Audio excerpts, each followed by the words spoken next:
Video को like, share और subscribe करना मत भूलिएगा, ताकि जैसे ही कोई वीडियो नया आता है आप तक पहुंच जाए।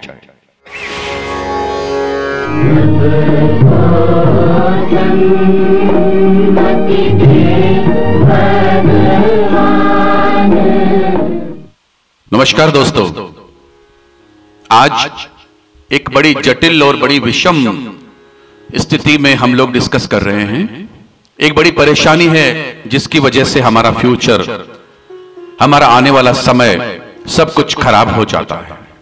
हमारा एक डिसीजन जिसे हम जाने मजबूरी में लेते हैं या किसी को पूछ कर लेते हैं, पता नहीं है, लेकिन वो डिसीजन हमारी जिंदगी को बर्बाद कर देता है। उसे कहते हैं कर्ज लेना। आमतौर पर सब लोग कर्ज लेते हैं और सब लोग कर्ज वापस चुकाते हैं, लेकिन बहुत सारे ऐसे लोग होते हैं जो कर्ज लेते हैं लेकिन वापस चुकाते तो हैं, लेकिन उनके चुकाने के दौरान उनकी अपनी जो रेपो होती है, जो उनकी इज्जत होती है, वो बड़ी खराब हो जाती है, क्योंकि वो लगातार अपनी किस्तें या जो भी कमिटमेंट्स हैं वो रीपे करने के वो पूरे नहीं कर पाते हैं।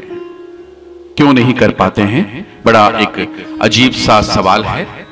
जिनसे पूछो कि वापस क्यों नहीं कर पाए, रीपे क्यों नहीं कर पाए, तो हमारे पास हजारों सवाल होते हैं, हजारों परेशानियां हम बता देते हैं कि ये कारण रहा, वो कारण रहा, ये रहा, इस तरह से रहा। जो कुछ कहते हैं हम कह देते हैं और अपने आप को हम संतुष्ट कर लेते हैं कि हम सही हैं, हम कर्ज नहीं चुका पाए।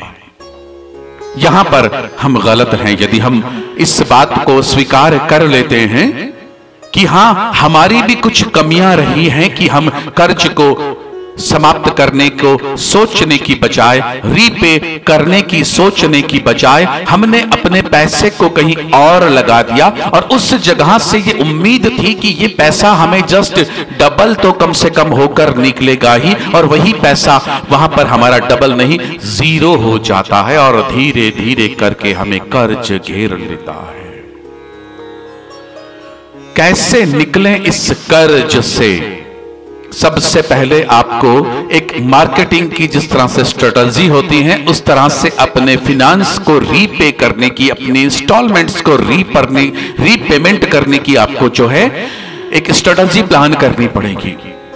अगर आपके रीपे करने के आपके पास पेमेंट्स पहले आ जाता है, उदाहरण मैं आपको देता हूं कि मैंने किसी से 1 लाख रुपया उधार लिया और मैंने कहा था कि मैं आपको 6 मंथ में इसको इंस्टॉलमेंट में चुका दूंगा, या 6 मंथ के बाद आपका इंटरेस्ट और मूल प्रिंसिपल अमाउंट जो है विद इंटरेस्ट में आपको आफ्टर 6 मंथ पे कर दूंगा, क्योंकि मेरा पेमेंट कहीं से आना है।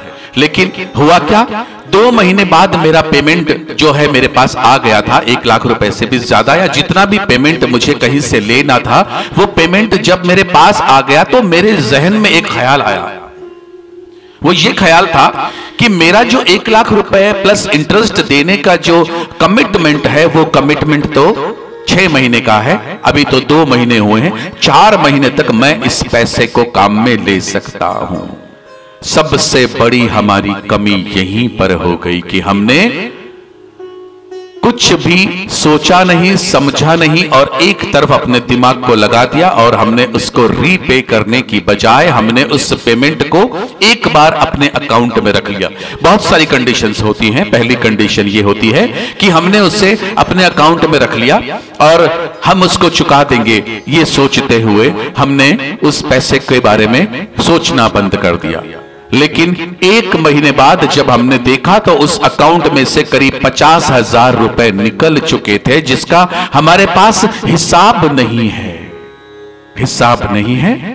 ढूंढा, पूछा, घर पे पूछा, बच्चों को पूछा, वाइफ को पूछा कि ये पैसा कहां गया, कोई भी जवाब नहीं दे पा रहा है, क्योंकि हमारा मैनेजमेंट नहीं था। हमने पैसे को खर्च करने से पहले और पैसे को आने से पहले हमने कहीं पर लिखना उचित नहीं समझा। इसलिए कर्ज चुकाने या कर्ज आपको लेने देने करने से पहले एक नियम बनाइए कि मेरे पास जितना भी पैसा आता है और जितना भी जाता है उसको मुझे एक डायरी मेंटेन करनी है, उस समय लिखना है।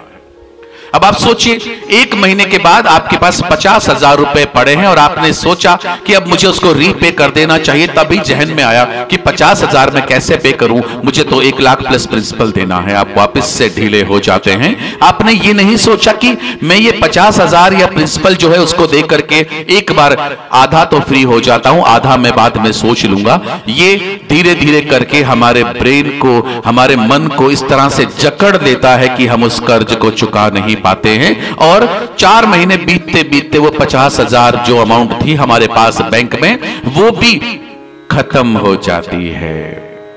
और जैसे ही कमिटमेंट का समय आता है हम परेशान हो जाते हैं। रात रात भर नींद नहीं आती है कि अब क्या करूं, कैसे करूं, कहां से पैसा लाऊं। कमिटमेंट है, वो इंसान घर पे आ जाएगा, मेरी बेइज्जती होगी, वो चेक लगा देगा, मुझे कोर्ट जाना पड़ेगा, पता नहीं क्या होगा, अब क्या करूं। इनसिक्योरिटीज हो जाती हैं।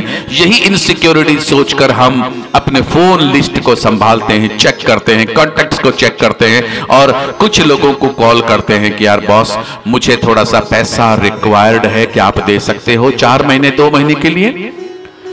कुछ हाँ कहते हैं, कुछ ना कहते हैं और हम थोड़ा थोड़ा 20-20 हजार, 10-10 हजार या 50-50 हजार करके हम 1 लाख रुपया प्लस इंटरेस्ट जो है इकट्ठा करके उस बंदे को पेमेंट कर देते हैं 2-4 दिन आगे पीछे करने के बाद। लेकिन अब हमारे पास कर्ज 5 लोगों का हो गया है या 4 लोगों का हो गया है, एक को हट गया है एक। लेकिन अब हम क्या करेंगे?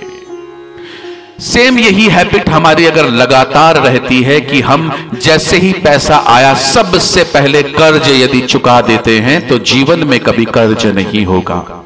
कर्ज लेना इंसान की जरूरत है, मैं मना नहीं करता हूं कि कर्ज ना ले, लेकिन कर्ज लेने से पहले आपको एक चीज का ध्यान रखना है कि मेरे पास जितनी भी अमाउंट आएगी मैं सबसे पहले अपना कर्ज अदा करने वाला हूं, अपने पास रखने वाला नहीं हूं इस अमाउंट को।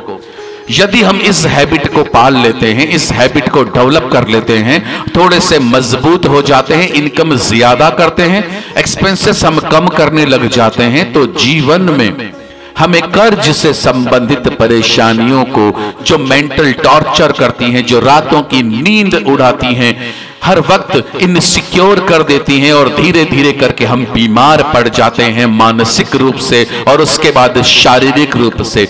ये सारी व्यथाएं हमारी दूर हो जाती हैं यदि हम एक काम कर लेते हैं, जितना भी आया उतना हाथ जोड़कर दे दिया। आपको 1 लाख देना था, प्लीज आप 10,000 ले लीजिए, मैं आपको बाकी का बाद में दे दूंगा। यदि ये आपने हैबिट डेवलप कर ली तो आप मानकर चलिए आप जीवन में कभी कर्जदार नहीं होंगे। आपका यदि कर्ज लिया गया है तो आप जिस समय सीमा आपने दी है उसी समय सीमा में आप चुका देंगे, आपका जीवन खुशहाल होगा, इसमें कोई दो राय नहीं है। इसलिए प्रण करिए, कर्ज लेने से पहले चुकाने की चिंता हमें होनी जरूरी है। बस ये कर लीजिए, कर्ज से मुक्त आप हो जाएंगे।